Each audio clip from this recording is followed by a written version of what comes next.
Jadi saya di lapangan bisa mengatakan bahwa secanggih apapun aplikasi yang digunakan itu tergantung pada fakta yang ada di lapangan. Jadi aplikasi yang tadi disampaikan oleh Pak Anggi kaitannya dengan akan ada keuntungan bagi sekolah yang memiliki modal, yang memiliki kemampuan bagaimana gurunya mempunyai kompetensi, itu mungkin dari segi penerimaan materi dari guru kepada siswa, atau kemudian bagaimana siswa bisa berinteraksi dengan guru langsung, itu mungkin canggih bagi sekolah itu. Tetapi bagi sekolah yang terkendala oleh satu kompetensi guru yang mungkin tidak bisa mengikuti perkembangan zaman. Jadi kayak contoh misalnya gini, di grup WA itu ada tulisan begini, anak-anak kerjakan ya halaman 59 buku LKR, buku paket begitu. Itu ungkapan di grup WA. Ya karena memang satu, karena kendalanya dari segi pengajarnya memang perlu juga support, perlu juga kreativitas, perlu juga untuk kemudian pendampingan sehingga kemudian dia memiliki kompetensi yang bisa mengikuti, sehingga seperti itu. Nah, berarti di lapangan memang dalam hal misalnya kompleksnya aplikasi yang digunakan untuk menyampaikan baik materi atau kemudian metode yang digunakan oleh guru kepada siswa di tiap-tiap sekolah itu tentu berbeda. Canggih bagi sekolah itu belum tentu bagus bagi sekolah yang lain. Ketinggalan bagi sekolah, ya misalnya sekolah A dikatakan ketinggalan baik segi aplikasi maupun teknologi informatika yang dipakai, itu belum tentu itu kemudian bagi sekolah yang katakanlah canggih oleh sekolah itu bagus. Artinya bahwa harus sesuai dengan fakta yang ada. Nah, saya menerapkan begini. Tahun pertama kemarin, ini untuk cerita aja, bahwa saya menggunakan yang paling fundament yaitu WA Group. Ya, memang ada kelebihan, ada kelemahannya. Untuk di sekolah saya yang memang dalam hal signal itu agak susah di daerah-daerah tertentu. Kemudian juga kemampuan anak memiliki HP yang misalnya untuk kapasitas download atau menggunakan aplikasi yang canggih itu tidak mampu, sehingga ruang penyimpanan habis itu sering terjadi, Pak, habis kotanya gitu dan seterusnya. Nah, itu akhirnya kemudian menyebabkan saya kemudian tahun yang lalu menggunakan WA Group untuk pembelajaran. Nah, ternyata dari sini saya kemudian berkolaborasi dengan teman-teman di MGMP, Musyawarah Guru Mata Pelajaran, di sekolah-sekolah yang lain. Ternyata ada itu ketinggalan, Pak, dan seterusnya dan seterusnya. Nah, saya katakan bahwa mungkin bagi sekolah itu, sekolah jenengan itu menjadi ketinggalan, tapi bagi kami itu adalah yang paling baik, yang paling memungkinkan. Sehingga dari sini kemudian kita mengatakan bahwa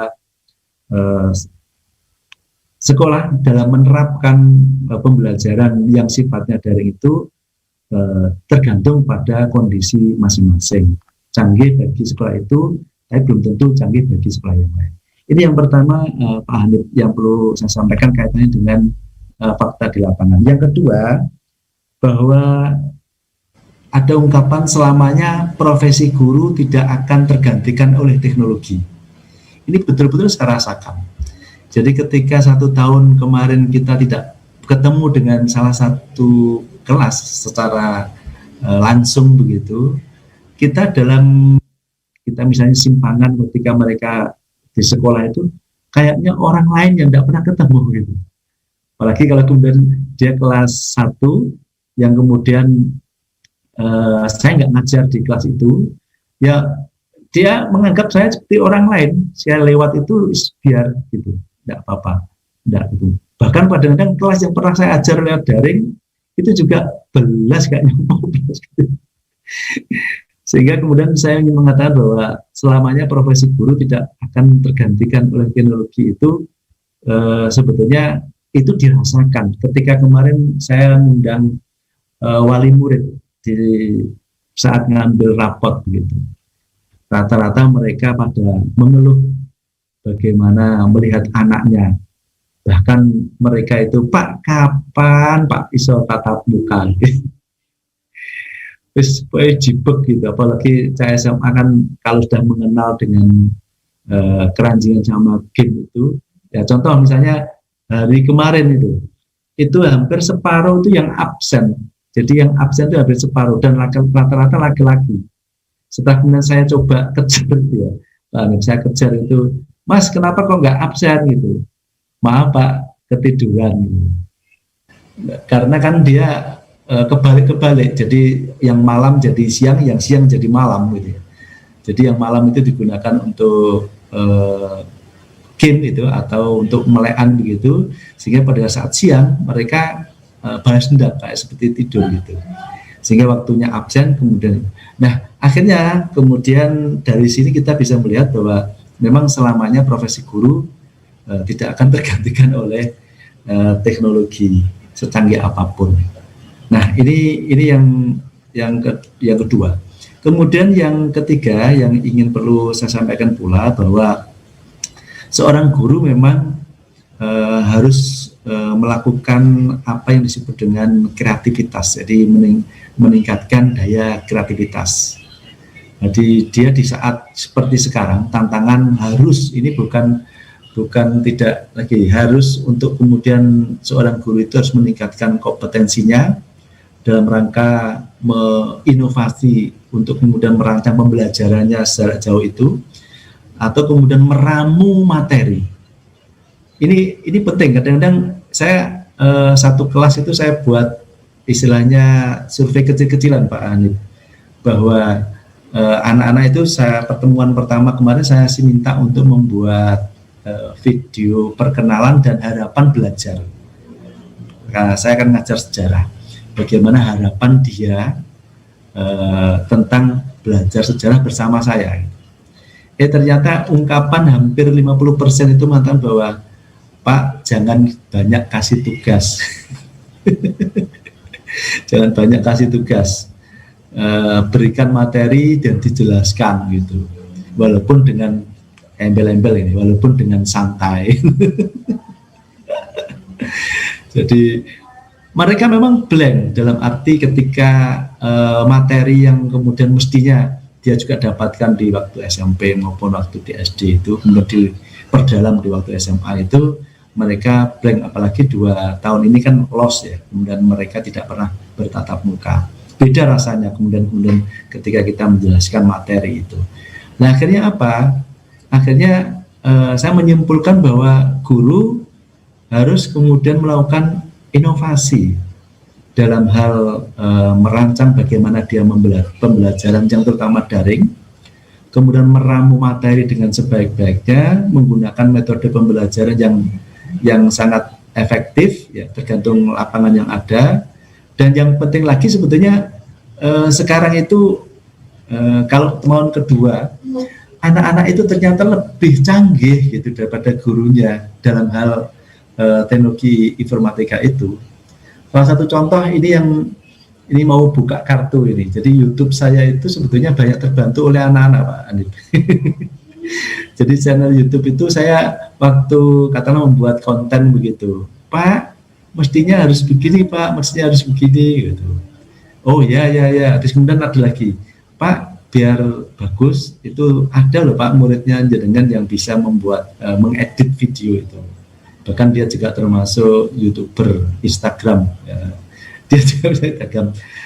Oh gitu, kemudian saya cari ternyata banyak potensial anak-anak itu, sehingga kemudian beberapa konten itu yang edit itu ya murid saya. Artinya bahwa ada tuntutan bahwa seorang guru itu harus meningkatkan kompetensi, terutama kaitannya dengan mengaplikasi bagaimana pembelajarannya di masa daring seperti ini.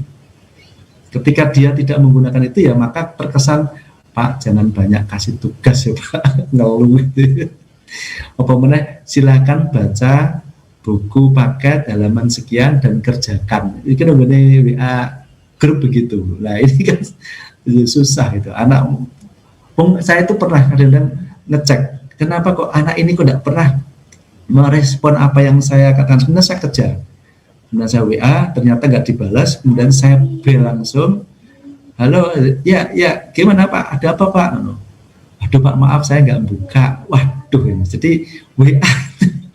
WA pembelajaran itu kemudian tidak dibuka, karena memang mereka bukan katanya dengan tidak sempat, karena memang dia sudah keranjingan dengan yang lain gitu, apalagi yang canggih-canggih yang kemudian guru tidak bisa mengikuti. Oleh karenanya kemudian ini sebetulnya saya bisa mengatakan bahwa guru harus meningkatkan kreativitas, kemudian harus meningkatkan kompetensi di saat yang seperti ini, terutama kaitannya dengan menghadapi anak.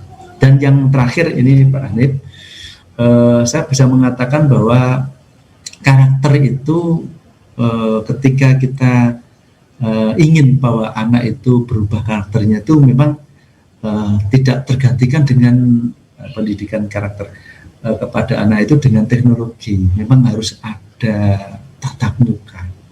Saya bisa membandingkan ketika kemarin sempat di bulan Ramadan itu ada pondok Ramadan dengan siswa yang kemudian kita buat 50% mereka hadir, kemudian di hari yang lain 50% hadir. Itu saya merasakan kehausan mereka, kehausan dalam hal menerima pendidikan karakter.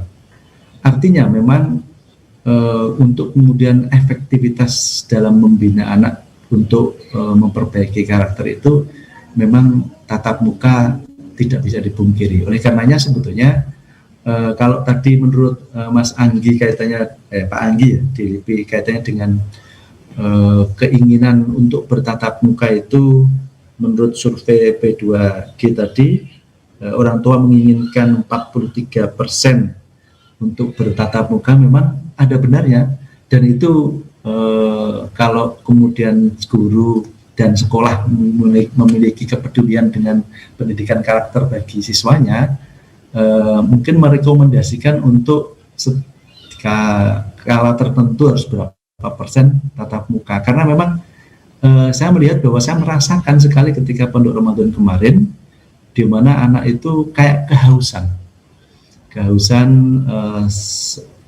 motivasi, kehausan inspirasi, yang pasti mereka bahkan dalam hal ini ada keinginan sekali untuk merubah yang kebiasaan selama ini. Nah itu kemudian bisa kita dapatkan, bisa kita rasakan dengan ketika kita berjumpa langsung. Nah oke, ada yang mengatakan bahwa kan bisa dengan Zoom seperti ini, wajah anak bisa kelihatan, misalnya pembelajaran secara langsung, daring, secara interaktif.